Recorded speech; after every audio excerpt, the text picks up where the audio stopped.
સૌજી બાપા ત્યાં વંડી હતી પાછળ અને ત્યાં આંબાવાડી હતી અમારા મગન બાપાની.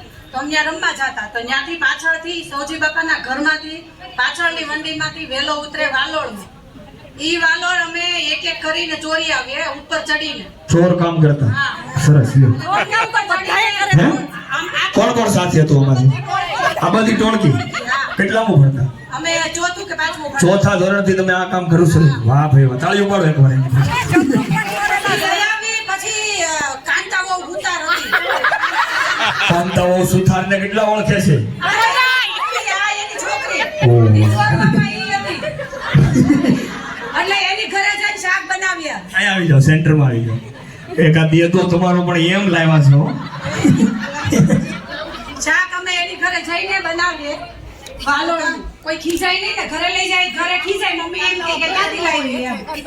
એટલે કાંદાઓ ઘરે ન હોય, વાડીએ ગઈ હોય ખડ વાડવા.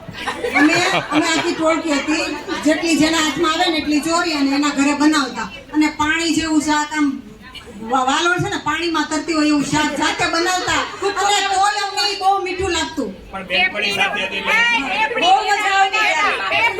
અને એકવાર અમે ભીંડાનું શાક બનાવ્યું. કાંતાઓ ઘરે નહોતી. ભીંડાનું શાક બનાવ્યું. સાંભળો, ભીંડાનું શાક બનાવ્યું. ભીંડાને આણે ધોયો. લાડુ આલે તોય ખાઈ ગયા.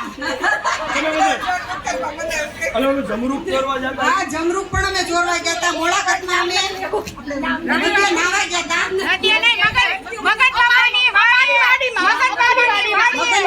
મગન બાપાની વાડીમાં અમે જમરૂક ચોર્યા હતા. અને હિંમતભાઈ ડોબરિયાની વાડી હતી ચોર્યા હતા. હિંમતભાઈ ડોબરિયાની વાડી હતી, જમરૂક ચોરી ફેરી કરી લાવ્યા. અને કેટલા ચોર્યા હતા ખબર? એક થેલી. કેટલા ચોરેલા? આમાં હિંમતભાઈ ઘરેથી કોઈ આવ્યું છે? દીકરીઓ ક્યાં છે બેઠા? ક્યાં એની છોકરીઓ બેઠી છે? તમારી વાડીમાં જમરૂક ચોરી ખાતા જો આ બધા છે. બીજું કોઈ કાંડ તો જાગરણમાં ક્યાં શું કરે? જાગરણમાં નહીં, અમે સ્કૂલે જતા ને તો દયા ક્યાં ગઈ? ક્યાં છે દયા? જેઠાભાઈ આનંદ સાહેબ એને બહુ મારતા દયાને. એટલે એને એટલો ગુસ્સો આવે ને તો એ દૂધની બવડી રોજ લઈને જાય તો બારીમાં મૂકે. મીઠું એટલું બધું મીઠું લઈને આવી ઘરેથી. પાછળથી બારીમાંથી જઈને મીઠું નાખી દીધું. આમદ સાહેબે ઘરે જઈને મુની ચા બનાવી તો મુનીએ ચા બનાવી. મુની ખારું ખારી ચા કેમ છે?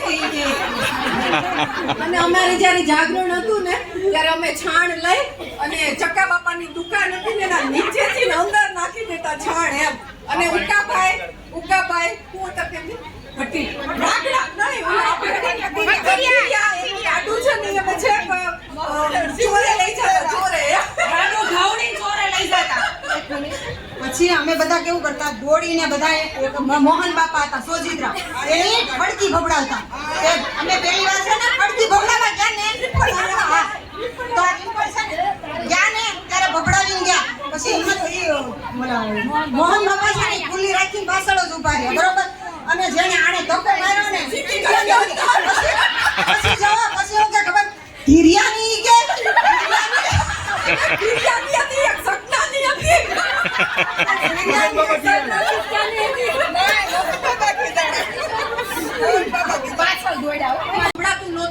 સીમાના મમ્મી એમ પૂછે કે બાપુજી તમારે શું ખાવું છે એમ. તો બાપુજીને સંભળાય નહીં એટલે કંચન ભાભીએ કેવું કર્યું, એક પેલું કર્યું મતલબ ભૂંગળું આપણે ચૂલામાં ફૂંક મારવાનું ભૂંગળું આવે ને એ કાને રાખ્યું. પછી બોલે બાપુજી તમારે શું ખાવું છે માઇક ને જિક્ર. હવે અમારો દેદો છે, દેદાનો બાપ હું બનતી, દેદાની માં બનતી. અને ડોક્ટર સાહેબ અમદાવાદ થી ક્યાં ગયા? મીરાબેન